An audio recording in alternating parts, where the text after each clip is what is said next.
નમસ્કાર દોસ્તો, હું ભરત રાઠોડ એકવાર ફરીથી સ્વાગત કરું છું પોરબંદર બજરી બર્ડ ઇન્ફોર્મેશનમાં। દોસ્તો, આજ વાત કરવી છે કે બજરીગર પક્ષીઓને ઉનાળાની સિઝન દરમિયાન ફાયદાકારક નરમ ખોરાક શું આપવો જોઈએ, બદલતી ઋતુમાં કઈ દવાનો કોર્સ કરાવવો જોઈએ જેવી અનેક વાતો આ વિડીયો દ્વારા કરશું।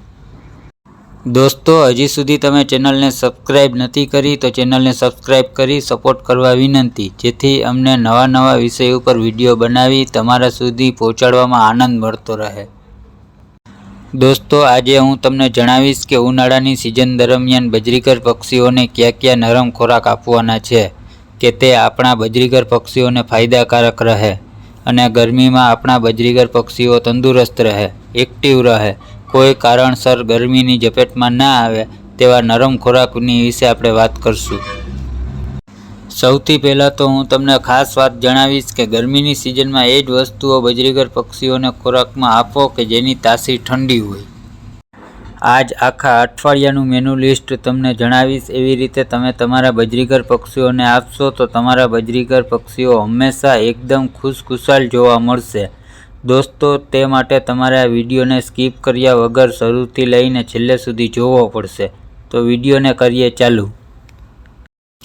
દોસ્તો, સોમવારથી લઈને રવિવાર સુધી કાયમી બજરીગર પક્ષીઓને અલગ નરમ ખોરાકમાં શું આપવું તે તમે એક ડાયરીમાં લખી લેજો। પછી કાયમી તમે તમારા બજરીગર પક્ષીઓને તે મુજબ નરમ ખોરાક આપજો। દોસ્તો, સોમવારે બજરીગર પક્ષીઓને નરમ ખોરાકમાં ગાજર આપી શકાય છે। ગાજરને નાના ટુકડા કરી આપવા એટલે બજરીગર પક્ષીઓને ખાવામાં આસાની રહે। મંગળવારની વાત કરીએ તો મંગળવારે બજરીગર પક્ષીઓને મગ આપવા। મગની તાસીર ઠંડી હોવાથી બજરીગર પક્ષીઓને ગરમીથી રાહત મળશે। મગને એક દિવસ પહેલાં પાણીમાં પલાળી દેવા, જેથી બીજા દિવસે તે એકદમ નરમ થઈ જાય। બુધવારે બજરીગર પક્ષીઓને દેશી ચણા આપવા। દેશી ચણાને પણ એક દિવસ પહેલાં પાણીમાં પલાળી દેવા, જેથી બીજા દિવસે તે એકદમ નરમ થઈ જાય। કદાચ અમુક લોકોના બજરીગર પક્ષીઓ ચણા ખાતા ન હોય તો ચણાને પીસીને આપવા। ગુરુવારે બજરીગર પક્ષીઓને ઘઉં આપી શકાય છે। ઘઉંને પણ એક દિવસ પહેલાં પાણીમાં પલાળી દેવા, જેથી બીજા દિવસે તે એકદમ સોફ્ટ થઈ જાય, એટલે કે બજરીગર પક્ષીઓને ખાવામાં આસાની રહે। શુક્રવારની વાત કરીએ તો શુક્રવારે બજરીગર પક્ષીઓને મિક્સ દાળ આપવી। મિક્સ દાળને પણ એક દિવસ પહેલાં પાણીમાં પલાળી દેવી, જેથી બીજા દિવસે તે એકદમ નરમ થઈ જાય। દાળ લગભગ બધી જાતની આપી શકાય છે। પછી શનિવારે બજરીગર પક્ષીઓને ફણગાવેલું કઠોળ આપવું। અનાજમાં મગ, મઠ, ચણા અને ઘઉંને મિક્સ કરીને આપો તો પણ સારું। આ મિક્સ કઠોળને એક દિવસ અગાઉ પાણીમાં પલાળી દેવું, પછી બીજા દિવસે એક કપડામાં રાખી થોડું પાણી છાંટી તેને એક દિવસ માટે રાખી દેવું। ત્યાર પછીના દિવસે તે કઠોળ અંકુરિત થઈ જશે, પછી તેને બરાબર પાણીથી ધોઈને બજરીગર પક્ષીઓને આપવા। છેલ્લો દિવસ રવિવારની વાત કરીએ તો રવિવારે બજરીગર પક્ષીને લીલોતરી આપો। લીલોતરીમાં ધાણાભાજી, મેથી, પાલક અને ફુદીના પત્તા આપી શકાય છે, અને તમે તમારી અનુકૂળતા પ્રમાણે જે હાજર મળી રહે તે પણ આપી શકો છો। દોસ્તો, આ તો મેં મારા મનના વિચારો તમારી સામે રાખ્યા છે। આમાં તમે તમારી રીતે ફેરફાર કરી શકો છો, જેમ કે મકાઈ અને બોઇલ્ડ રાઈસ પણ આપી શકો છો। આ તો મેં તમને સમજાવવા માટે એક મેનુ લિસ્ટ તૈયાર કરી મારા મનમાં હતું તે બતાવેલ છે। બાકી બધું બધાને આસાનીથી મળી શકતું નથી, એટલા માટે તમે તમારી જાતે કાયમી નરમ ખોરાકમાં શું આપવું તે તમારી મેળે તમે દિવસ પ્રમાણે ગોઠવી શકો છો। આ વાત કરવામાં આવેલ આ નરમ ખોરાક સવારના સમયમાં આપો દોસ્તો, તો વધારે સારું રહેશે। અને નરમ ખોરાક બહુ વધારે પ્રમાણમાં આપવો ના જોઈએ।